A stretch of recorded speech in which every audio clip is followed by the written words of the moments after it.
Dit is vir ons 'n baie groot voorreg. Ek het regtig laas jaar Oktober maand 'n kans gevat. Ek is 'n kansvader. Ek het 'n kans gevat om te dink, miskien, wat is die kans dat ek vir Stefan Joubert hier by Indou kan kry?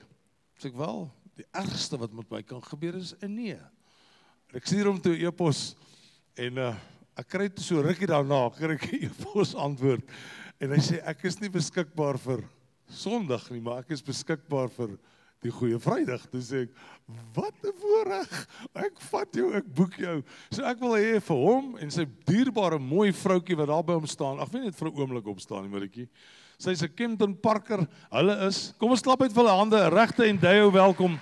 En ons sê vir hulle dankie dat hulle by ons is. Baie dankie.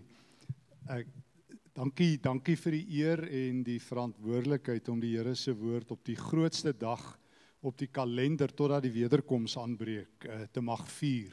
Dit is die dag dat ons wat dood was lewe, dat ons wat weg was gevind is, dat ons wat in die donker was in die lig is, dat ons wat dood was lewe, dat ons wat vyande van God was, sy vriende is, dat ons wat nie gered wou word nie, gered is.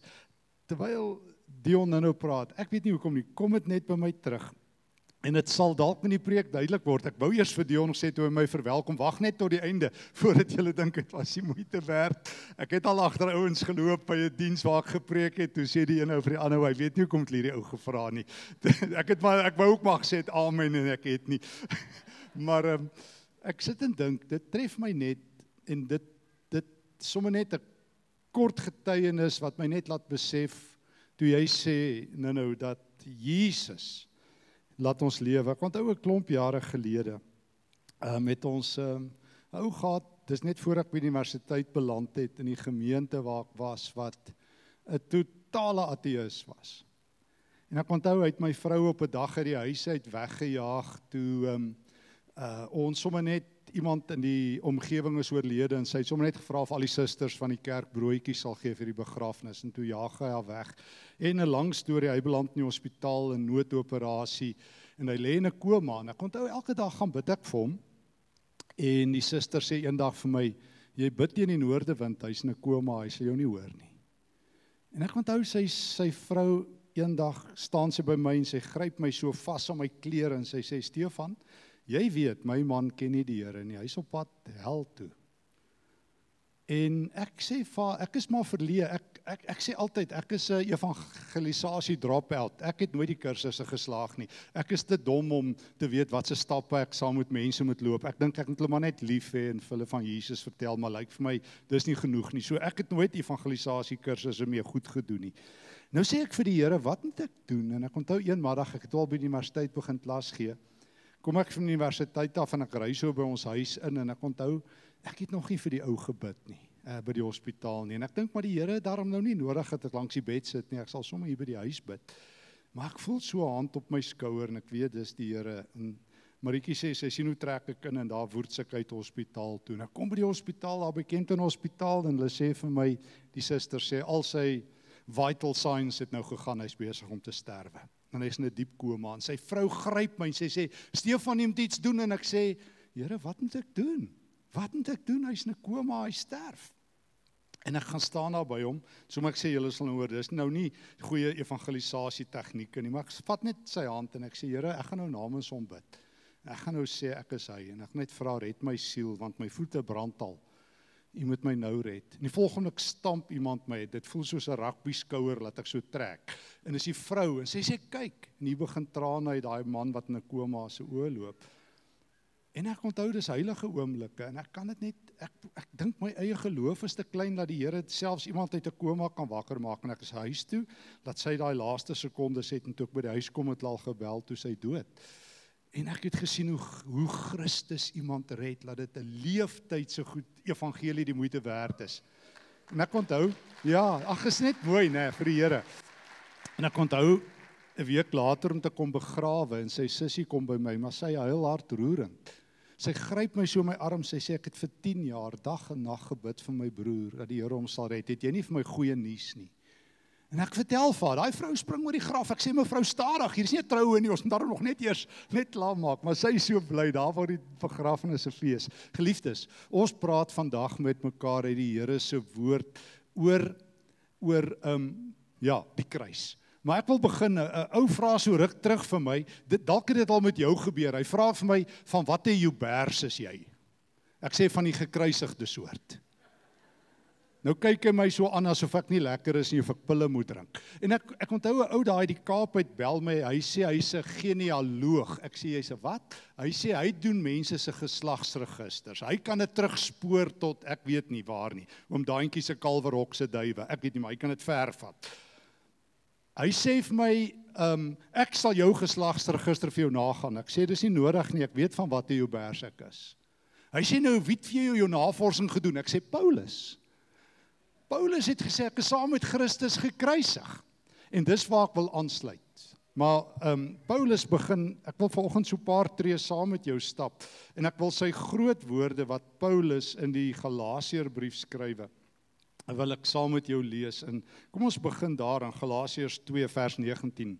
Hy sê, dit is die wet wat my dood verklaar het, omdat ek nie aan al sy vereistes kon voldoen nie. Maar die wet het juis sy mag oor my verloor, omdat dit my dood verklaar het. Nou is ek regtig vry om te leef tot eer van God. Ek is saam met Christus gekruisig.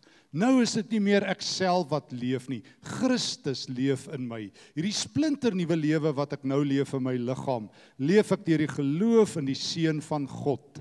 Dit is hy wat my lief gehad het. Hy wat sy lewe vir my opgeoffer het. So Paulus sê hy's 'n nuwe mens. Nou, Paulus, die Here het iets geweldigs in Paulus gedoen. Die Here het vir Paulus gesê, gaan leer my kerk, en nou moet jy mooi luister, anders dan jy my verkeerd hoor. Hy sê, want eintlik al wat meeste Christene oor Jesus sê, is dat hy vir my sondes gesterf het. Nou, dis 1 miljoen keer die waarheid. Moet my nie verkeerd hoor nie. Dis 100 miljoen triljoen keer die waarheid. Maar jy sê te min as jy dit van Jesus sê. Paulus moes by die kruis gaan staan, na sy bekering. En die Here het vir Paulus een opdrag gegee, gaan vertel vir die kerk, wat het by my kruis gebeur. As jy nou Paulus se briewe ken, hy vertel nie van Jesus se aardse lewe nie, hy praat nie van Jesus se wonderwerke nie, hy vertel nie van sy bediening nie. Paulus praat net oor een ding, hy is kruis deurdrenk.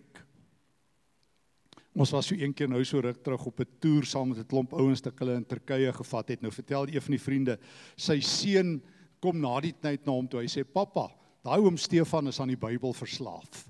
En ek dink dis die beste kompliment wat ek ooit gekry het, maar Paulus was aan die kruis verslaaf. Paulus het net oor die kruis gepraat. En ons gaan dit sien nou, maar ek wil 3 dinge deel met wat Paulus oor die kruis van Jesus sê, want God het vir Paulus teruggevat kruis toe en sê, gaan vertel vir my kerk die ander helfte. Ja, dis waar, 100%, miljoen%, Jesus sterf vir ons sondes, maar gaan vertel vir hulle om fyner en mooier en helderder te kyk en te luister. Maar kom ons sluit net aan Vrydagoggend, Lukas 23. Die nuus het pas gebreek, nee, die musiek het gewen. En ouens, ek weet daar klink slegte musiek in ons land op, van mense wat doodgemaak moet word en in die wêreld. Die trefferliedjies van die wêreld is moord en doodslag en hopeloosheid. Het jy al agtergekom as jy saam met mense staan en gesels? Dit vat nie 30 sekondes nie of hulle vertel vir jou die jongste slegte nuus. En dan is daar 3 koorleiers en 5 enkors op daai liedjie. En sê, kan ons 'n enkor kry? Ons vertel hy vir jou nog 'n slegte storie. En as hy klaar is, sê, dis nog niks. En dan trek hulle los, hulle gee vir jou daai groot een en dan staan almal kop onderste bo en dan sê die een nou, ons moet maar pad gee hierso, hier's nie 'n toekoms nie. Die ander ou sê dis die regering en die ander ou sê nou moet ons die wapens uithaal. Ken julle daai stories? Ja. Dis wat gebeur Vrydagoggend in Jerusalem. Die chant, die lied wat Jerusalem wen, kruisig hom. Kruisig hom. Dis die musiek wat wen.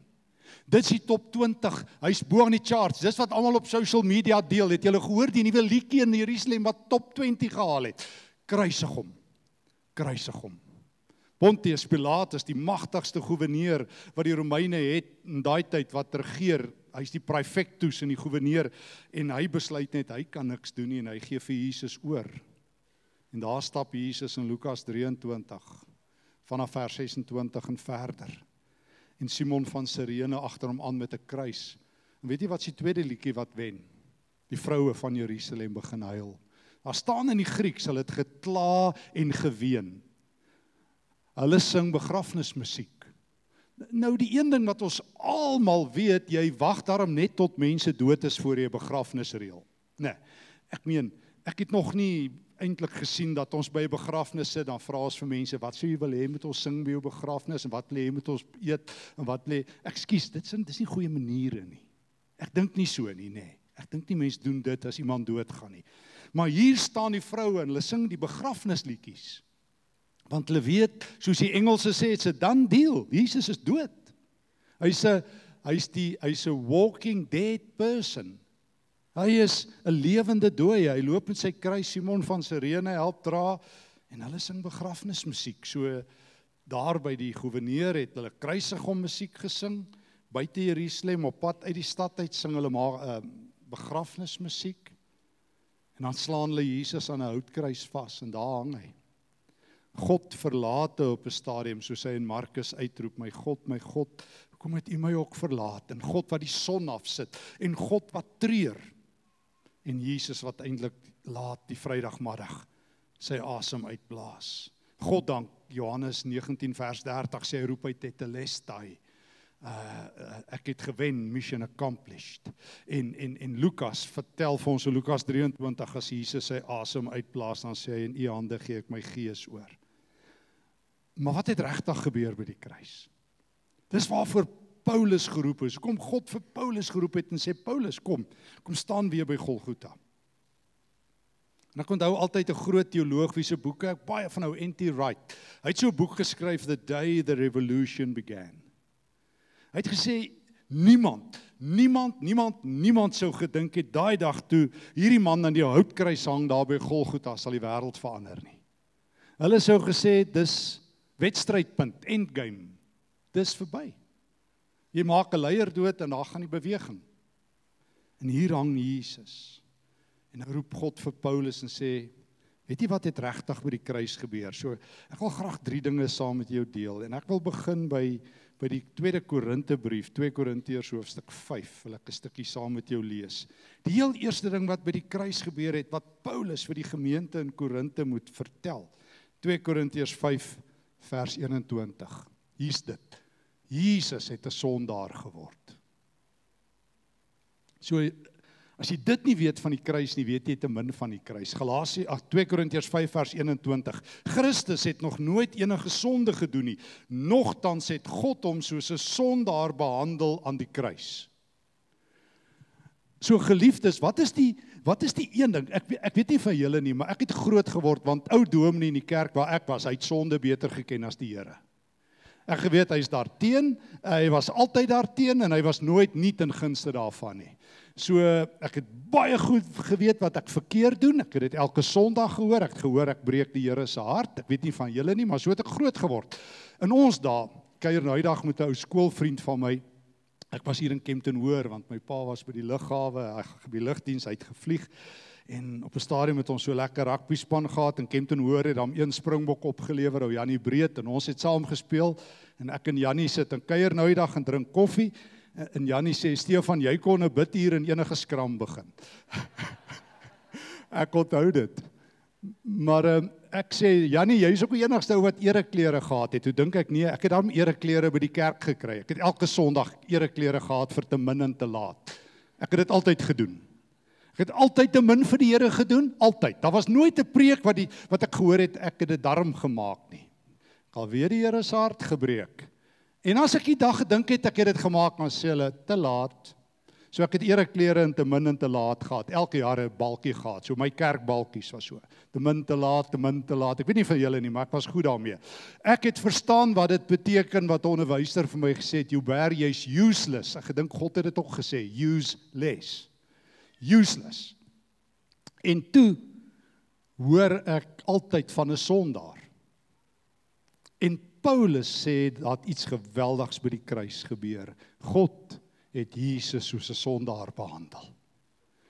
Want die term sondaar, kan ek vinnig vir jou sê, Paulus gebruik het 64 keer, die heel meeste, waarvan 48 keer in die Romeinebrief, en hy gebruik sonde meeste, net 3 keer meervoud, hy gebruik het altyd nie enkelvoud. Sonde is 'n mag. Sonde is nie net daai verkeerde dinge wat jy doen nie, dit ook. Dis soos verkoue.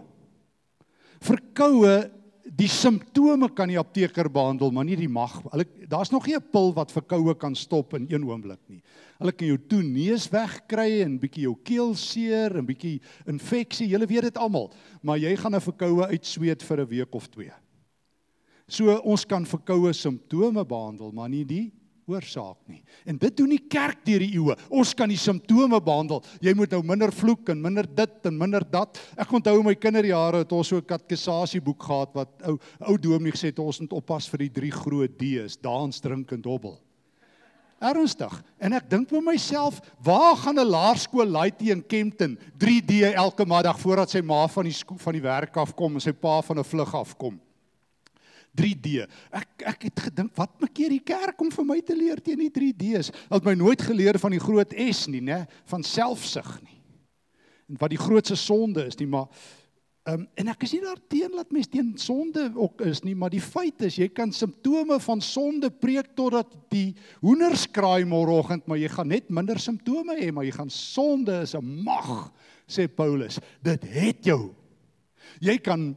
En ek is nie daarteen dat jy moet vloek of wat ook al nie. 'n Dame sê nou die dag vir my, haar groot prestasie is niemand vloek in haar teenwoordigheid nie.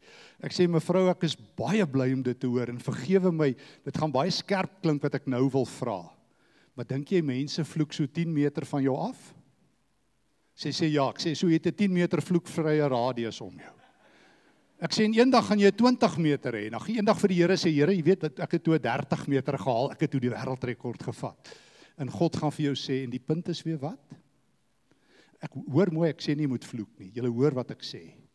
Maar wie ek het niks reg gekry as mense net nie naby my vloek nie. Ek het iets reg gekry as ek mense se harte verander het, sodat hulle God se gees se taal op hulle lippe het, sodat hulle nooit vloek nie. Dan het ek gedoen. So die Here vra meer van my as om simptome te behandel. Maar ek gaan dit nie reg kry nie, want julle almal hier sit ons is lekker vroom, maar ons almal het al ons woordjies gegooi as ons dit nie moet gooi nie. Of is ek die enigste vreemdeling in Jerusalem? Het hierdie week weer 'n paar oomblikke op die snelweg gehad dat ek vir Here gesê het, Here, asseblief vat die stuurwiel of doen iets, maar ek weet nie. As die ouens my so te plettery amper. Maar feit bly, geliefdes, Jesus word 'n sondaar. Jesus vat sonde, die mag. Dit wat maak dat jy waaragtig nie by God kan uitkom nie. Dit wat maak dat die pad versper is hemelwaarts. En Jesus sê, ek sal word wat jy is. Ek sal met jou plekke ruil. Ek sal met jou plekke ruil. En ek vertel elke Paasfees vertel ek hierdie storie van Maximilian Kolbe. Ek moes vir 11 jaar in Holland by die universiteit werksaam wees. Tot 2016 het Marieke en ek elke jaar so 'n maand in Holland gebly. En eendag het ek in 'n kerk 'n inskripsie gelees. Hy was nie Tweede Wêreldoorlog 'n priester, maar hy het 'n hart vir Jesus gehad. En toe steek hy 'n klomp Jode weg in sy klooster, 2000 se lewe red hy as 'n Christen. En toe hoor die Gestapo van hom, toe gaan haal hulle hom, toe vat hulle hom Auschwitz toe. Hy is een van die min Christene wat in Auschwitz as 'n Christen vermoor is. Sê hulle, jy wil soos 'n Jood lewe, kom ons vat jou. En dit was hier in Mei maand 1941, toe ontsnap 2 ouens by Auschwitz, so het hulle gedink. En die reël in Auschwitz is, jy kan gaan, ons maak 10 mense in jou plek dood. Dis fyn. Klim oor die muur, hardloop, onthou net, jy laat 10 mense doodgaan. Ouens is weg, kampkommandant roep al die Jode, en hy kies willekeurig 10 mense. En een man, ek hoop ek onthou sy naam reg, Franciszek Gajowniczek, val in die sneeu voor die kampkommandant neer en smeek om genade. Die kampkommandant sê, dis oorlog, Bert, jy's weg. En die volgende oomblik staan die enigste Christen in Auschwitz en hy stap vorentoe, die enigste man van God. Kan ons plekke ruil? Kan ons plekke ruil? Kan ons plekke ruil? Want hy het verstaan wat het by Golgotha gebeur. Jesus het langs jou en my kom staan met al my sondes en hy sê, Stefan, kan ek in jou plek ruil? Dit breek my hart dat jy hel toe gaan. Dit breek my hart dat jy gaan 'n paar simptome los, maar kan ek 'n sondaar word in jou plek? Sal jy toelaat dat God my as 'n sondaar behandel, sodat jy my God se vriend kan wees? En toe laat die kampkommandant toe dat Gajovniczek plekke ruil met Maximilian Kolbe, die enigste Christen in Auschwitz. En die laaste 10 dae wat hy geleef het, hulle het al hulle kos afgesny, daai mense was maar, gaan hy nog en hy oortuig die een soldaat wat hy kon om nagmaalsbrood te bring. En hy hou nagmaal. En hy met die Jode en hy vertel hulle van Jesus en hulle is almal dood en hy het lewendig oorgebly. En toe die kampkommandant dit hoor, toe sê hy vir sy dokter, vat suur, spuit dit in sy arm, hulle het dit gedoen, hulle het hom in die oond gegooi en hy's verbrand. Niemand sou geweet het van hierdie held nie, behalwe dat Gajovniczek, met wie hy plekke geruil het, bly leef het tot 1997. En 'n getuienis gehad het. En dis die lewe van Jesus. Jesus word 'n sondaar, hoor wat sê Paulus? Dit het hy gedoen, sodat God ons nie so sondaars hoef te behandel nie. Op hierdie manier het Christus ons verhouding met God herstel. Hy het gesorg dat ons almal wat deur hom vrygespreek is, weer God se vriende is. Jy is 'n vriend van God, omdat Jesus aan die kruis gehang het. Weet jy wat beteken dit om 'n vriend van God te wees? Dis wat versoening beteken. Dit beteken jy kan soos Moses in die tent van ontmoeting in Eksodus 33 met die Here praat. Dit beteken, Jesus, Johannes 15, geen groter liefde is daar as dat iemand sy lewe vir sy vriende aflê. En ek het my lewe vir jou afgelê, jy's my vriend. En ek sal my rug nie op jou draai nie, want by Golgotha het ek jou in die oë gekyk. Vir die res sal jy God gesig eers te sien. Ek ken baie Christene wat dit nie weet nie, wat rugkant eers na God toe leef. Nou, God is oral, julle verstaan wat ek bedoel.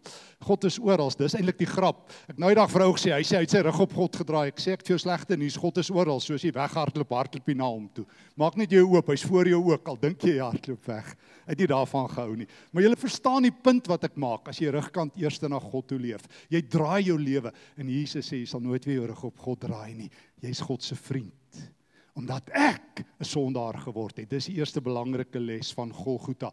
Jesus word 'n sondaar, 2 Korintiërs 5 vers 21, sodat jy en ek God se beste vriende is. Tweede belangrike ding, Jesus word vervloek, Galasiërs 2. Dis 'n verskriklike goed wat ons baie keer mislees, en dis nodig dat ons dit hier op Paaszondag, Paasvrydag moet hoor. Paulus skryf van Galasiërs hoofstuk 3. Skryf hy hierdie aangrypende woorde. Hy sê, hy vat die wet, en dan sê hy, die Jode het gedink, en baie mense vandag, hulle kan God se guns wen. Hulle dink hoe beter hulle lewe, hoe meer hou God van hulle. Ek dink baie Christene dink dit vandag nog. Ek dink baie Christene dink, God hou van my, en hy hou meer van my as van ander Christene, wat nou nie so oulik soos ek leef nie. En die wet werk net nie. Paulus skryf almal, Galasiërs 3 vers 10, wat staat maak op hulle eie gehoorsaamheid aan die wet, staan onder 'n vloek. As jy dink jy kan 'n leertjie hemel toe bou, as jy dink jy kan voor die Here staan en sê, Here, ek het daarom probeer. Soos iemand vir my gesê het, hulle probeer daarom.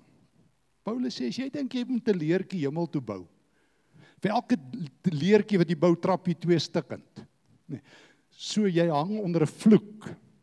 Die Bybel sê juis, elkeen is vervloek, wat nie alles gehoorsaam en presies doen wat God sê nie. God se slaagsyfer is nie soos in Suid-Afrika in die skole en universiteite, wat 30%, jy moet aansoek doen om te druip hierso nie, wat sit. Wat is die, God se slaagsyfer is 100%. So jy kan jou hele lewe so reg lewe soos jy wil, en een dag blaf die bure se hond en jy sê, gedoorie waar sal jy hond ophou blaf?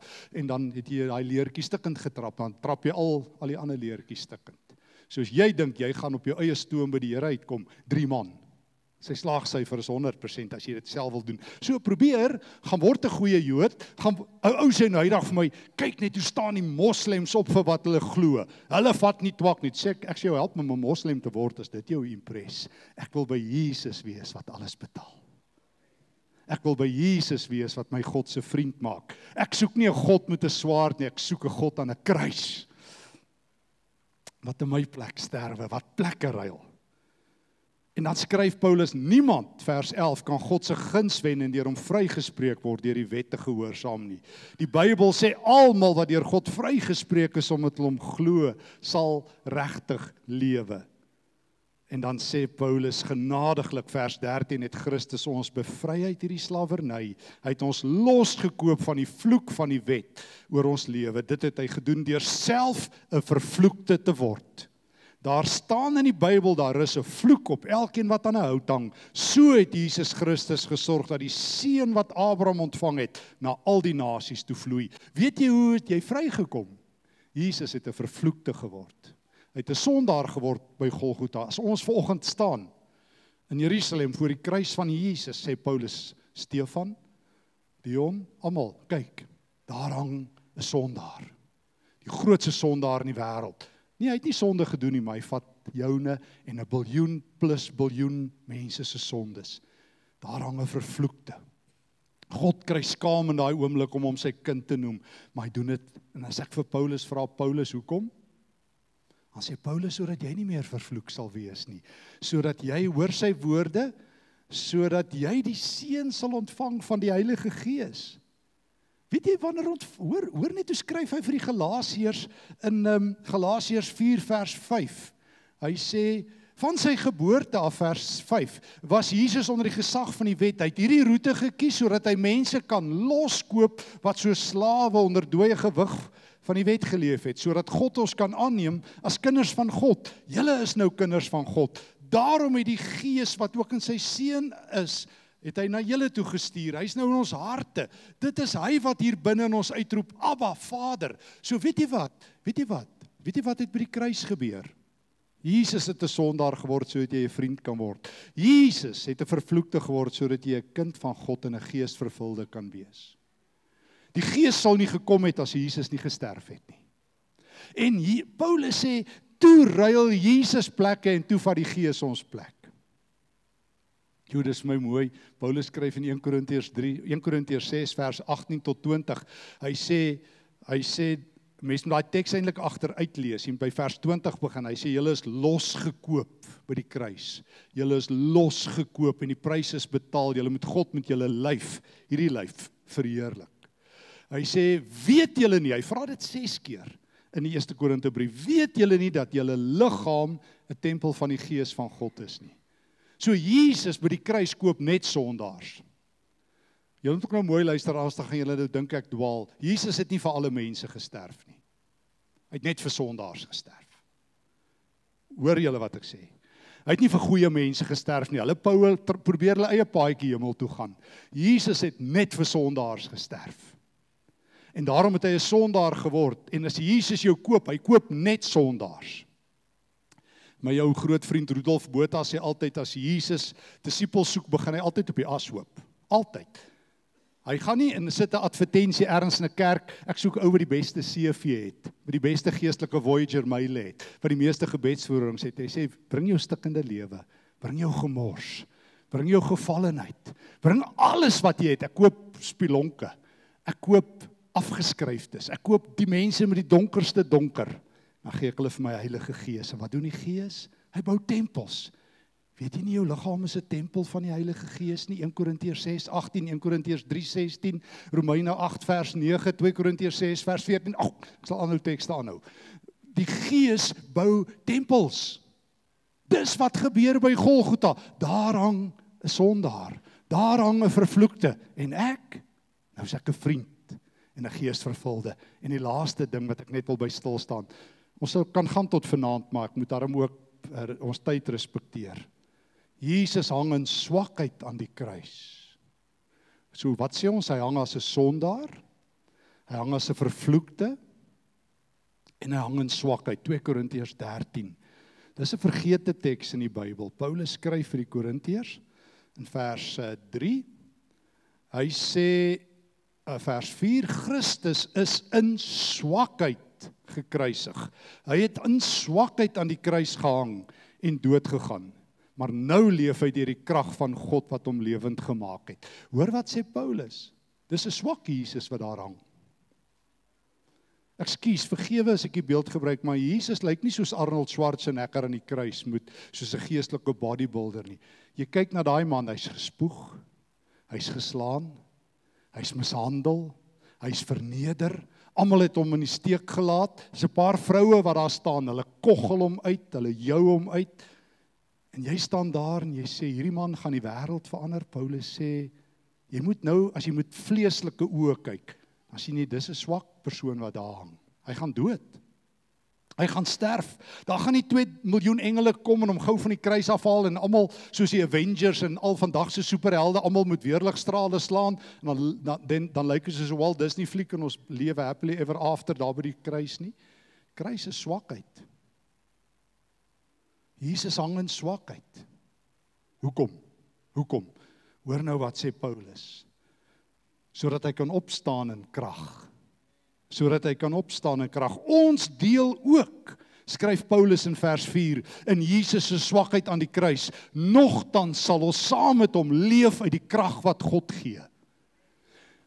Nou, in 2 Korintiërs 12, en dit is die laaste teks waarby ek stil staan, vertel Paulus van sy doring in die vlees. Ons almal ken daai doring in die vlees teks.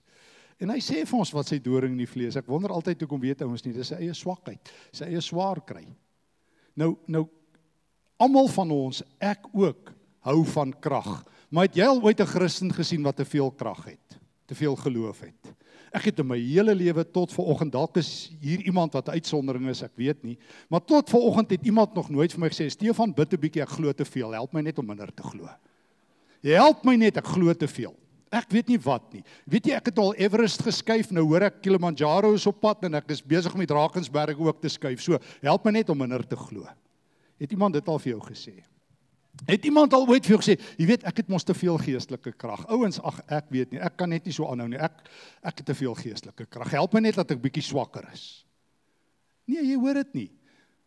Want ons dink verkeerd oor krag. Ons dink krag werk soos, ek weet nie deesdae nie, maar soos met 'n selfoonkontrak. Nou is jou krag op, maar koop jy gou nog 'n bietjie nuwe, dan het jy nou weer 5 gig of wat ook al ekstra. So 5 gig charge en dan gaan jy nou weer aan. Maar dis nie krag nie. Krag is die krag wat jy in swakheid sien in Jesus, wat die grootste krag is. Jy moet 1 Korintiërs 1 vers 18 lees. Hy sê, jy kyk daar en jy dink dis swakheid, maar weet jy wat, dis hoe krag lyk. Dis hoe God se krag lyk. Want hou hierdie spasie dop. Hierdie man wat daar hang, is besig om 'n sondaar te wees, sodat niemand anders sondaars kan wees nie. Verstaan jy hoe daai krag werk? Hoe daai swakheid werk? Jy kyk na 'n man in 'n kruis en hy's besig om biljoene mense se lot syne te maak. Hy word 'n sondaar. Jy soek krag. Hy is besig om 'n vervloekte te wees. En jy is op sy skouers en biljoene mense. En jy sê, dis swakheid. Dis hoe die krag van God lyk. Maar jy moet agter die skerm saam met Paulus kom staan. Jy moet jou geestesoog oopmaak. Jy moet laat Jesus jou verlig, sodat jy sy krag kan sien. En dan skryf Paulus in 2 Korintiërs 12 vers 8, 3 keer, het ek ernstig tot die Here gebid oor hierdie swakheid wat hy self beleef. Ek het hom gesmeek dat dit weggevat moet word, toe antwoord hy my genade is vir jou genoeg. Dis wat jy nodig het. My krag is effektief in swakheid. Vers 10. Nou geniet ek dit om swak te wees ter wille van Christus, te midde van beledigings, moeilikhede en hopelose situasies. Want as ek swak en weerloos is ek sterk. Hoor jy hierdie teenstelling? En dit is my grootste troos. Ek gaan staan by die kruis elke dag. Want ek voel partykeer, Stefan, die Here gee vir jou sy woord, maar dit lyk vir jou of niemand partykeer luister en julle ken dit. Dit lyk vir ons teen die wind blaas, ons bid en dit voel partykeer of niks verander nie. Dit voel partykeer of ons so weerloos is. Nou kom Paulus en hy sê, hoorie, mense van Benoni, kom ek vat julle gou weer kruis toe. Kom ek wys vir julle die grootste swakheid ooit in die geskiedenis, maar kom ek vertel vir julle die grootste krag in die heelal. Hoor jy beide? Daai man wat daar hang, is nou 'n sondaar, sodat jy 'n vriend kan wees. Daai man wat daar hang is 'n vervloekte, sodat jy vervul kan wees met die Heilige Gees. Daai man hang daar, sodat jy ook swak is, ja. Jy gaan jou hele lewe lank ook swakhede ken. Jy gaan worstel, jy gaan nie genoeg geloof partykeer hê nie, jy gaan partykeer ook jou oomblikke hê wat jy twyfel. Maar weet jy wat? Hy is jou vriend. En wat 'n vriend het ons in Jesus. Hy wat in ons plek wil staan. Hy wat in ons plek gestaan het, wat 'n voorreg om gedurig na God se troon deur hom te gaan. Wat 'n vriend het ek in Jesus. Hy wat betaal het, sodat ek kan leef. Wat 'n vriend het ek in Jesus. Hy wat toe hy gekyk het na hierdie wêreld, het hy my gesien. Het hy die man gesien wat op die hospitaalbed lê en vroeg in sy vrou se gebed wat gepleit het, Here, en 'n suster wat gebid het, Here, hierdie man gaan sterwe. En Jesus het gekyk, soos hy gekyk het na die man langs hom aan die kruis, onthou jy in Lukas 23. En ek sê, dink aan my Here, dink net aan my, al wat ek vra is 'n gedagte, ek het gewerk vir die hel. Dis wat hy sê, Here, ek verdien die hel, ek is 'n goddelose, maar dink net aan my, hy bid nie vir redding nie, hy bid vir 'n gedagte. En Jesus sê vir hom, o, groot nuus vir jou, ook aan die kruis gaan ek met jou plekke ruil. Jy vra 'n gedagte, ek gee lewe. Ek gee nie gedagtes nie. Ek dink nie net aan mense nie. Ek los dit vir mense. Hulle dink aan mekaar. Ek gee lewe aan mense. Ek gee nuwe lewe. Dis wie Jesus is. Hy dink nie net aan jou nie. Hy verhoor nie net jou gebede nie. Hy is gebedsverhoring. Hy is God in lewende lywe. Hy het opgestaan en hy leef, want môre is stil Saterdag, maar opstanding Sondag is aan die kom. Hy het die dood gewen. Die swakste swakheid is die grootste krag in die heelal. So jy sê, daar hang Jesus, uitverkoop en verlate. Hy hang daar as 'n sondaar, sodat ek 'n vriend is. Hy hang daar as 'n vervloekte, sodat ek 'n geesvervulde is. Hy hang daar, sodat die krag van God in hierdie swak liggaam werksaam kan wees. En daarom, en nou sluit ek af, kan Paulus vir die gemeente bid in 2 Korintiërs 13, nadat hy hoor geskryf het, laastens my liewe familie in die Here, wees dan nou vol vreugde. Mag julle heeltemal toegerus wees vir julle werk. Mag julle getroos wees deur die Here. Mag julle eensgesind wees. Mag julle in vrede lewe. God wat die oorsprong van liefde en vrede is, sal met julle wees. Die oorstromende genade van ons Here Jesus Christus, die nimmer eindigende liefde van God en die spesiale geloofsgemeenskap van die Gees is met julle almal. Amen. Dankie Here. Dankie dat ons by Golgotha saam met Paulus kan staan. Dankie dat U 'n sondaar geword het, wat nie sonde gedoen het nie, sodat ek 'n vriend van God genoem kan wees. Dankie dat U 'n vervloekte geword het, die vloek van die wet gedra het, die vloek wat alle mense eintlik het gedra het, sodat ek 'n vrygespreekte kan wees, 'n geesvervulde, sodat die Gees in my kan uitroep, Abba Vader. Dankie Here, dat U wat in swakheid gekruisig is, die krag van God openbaar in die swakheid.